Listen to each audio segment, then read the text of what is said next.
তোরা এতজন মিলে একটা ছেলেকে কিছু করতে পারলি না? কি করব বলুন, ও শালা একাই 100।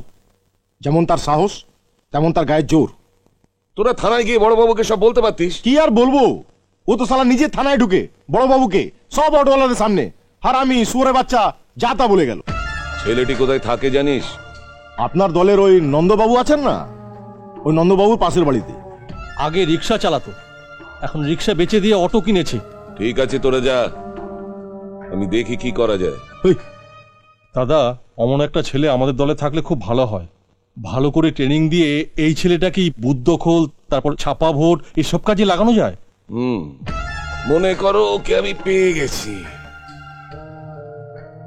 অটো চালায় মানে টাকার জোর তেমন নেই, টাকা দিয়ে ওকে হাত করতে হবে। মেঘনা চাইতেই জ্বর। রতনের 2 ভাই আমার সঙ্গে দেখা করতে এসেছে। তাই নাকি? এবার কাঁটা দিয়ে কাঁটা তুলবো। আসবো দাদা? আসবো। এসো। নমস্কার দাদা। বসো বসো বসো বসো।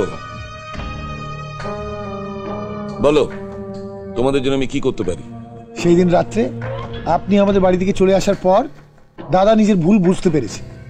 2 দিন ধরেই বলছিল যে আপনার সাথে ওইভাবে ব্যবহার করাটা ঠিক হয়নি, নিজে এসে ক্ষমা চেয়ে, কিন্তু লজ্জায় আসতে পারছে।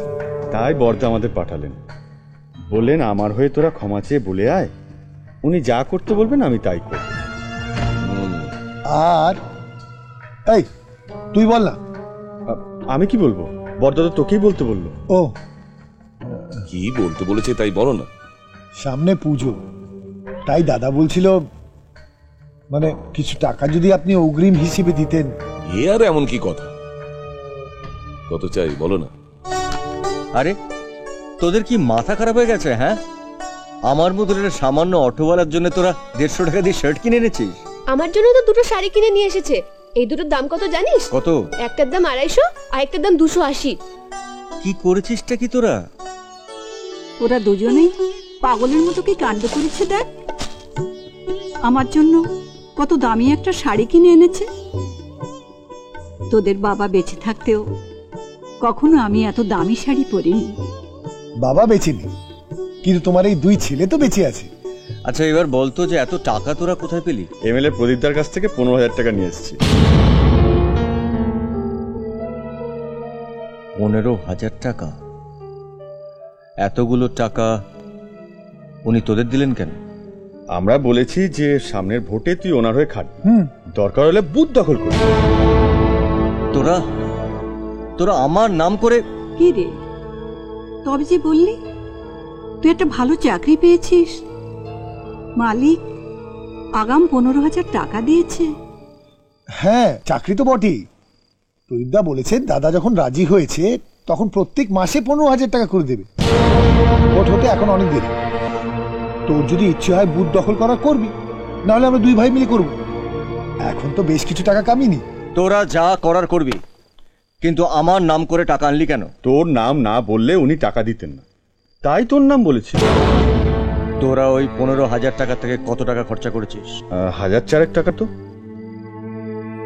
দে, বাকি ওই 11,000 টাকা আমাকে দে। কেন তোকে দেবো কেন? আমরা দুজনে বুদ্ধি খাটিয়ে টাকা আনলাম। আরে ভোটের তো এখন অনেক দেরি, তুই যদি প্রদীপদার হয়ে কাজ না করিস তাহলে করবি না।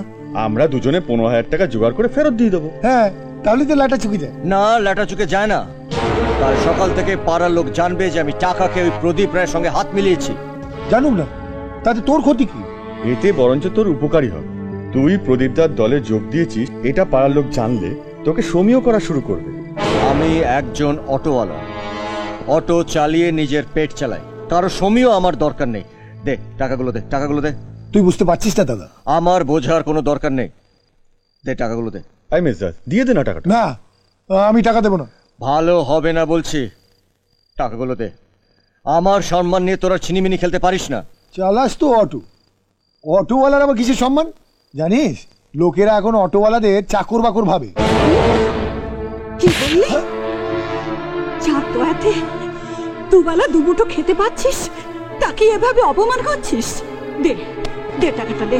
আমি দেবো না না তুই দে। আমি দেবো না মা তুই দে। আমি দেবো না মা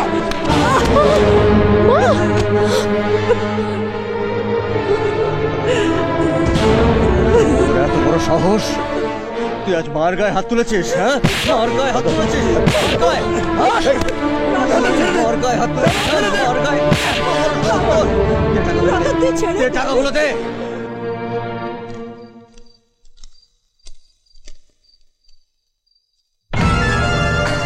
বাইশটা মানে 11,000 আমার ভাইরা 4,000 টাকা খরচা করে ফেলেছে। খরচা করে ফেলেছে বললে তো শুনবো না, টাকাটা আমার এক্ষুনি চাই। এক্ষুনি বললে আমি টাকাটা কিভাবে দেবো? তোমার সব চালাকি আমার জানা আছে। 4,000 টাকা দরকার ছিল, ভাইদের পাঠিয়ে 15,000 টাকা নিয়ে ভালো মানুষের মতো এখন 11,000 টাকা ফেরত দিতে এসেছো।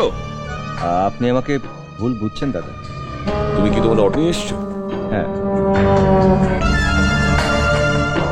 অটোটা তুমি রেখে যাও, 4,000 টাকা ফেরত দিয়ে অটোটা নিয়ে যাও। পাগল, আমি আমার নতুন অটোটা এখানে রেখে যাই আর আপনি আমার অটোর পার্টসগুলোকে রাতারাতি খুলে বেচে দেবেন।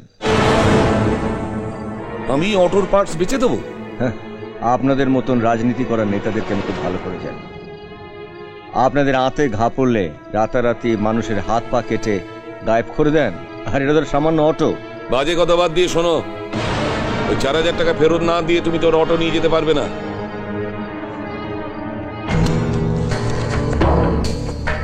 ওইটা কি হল?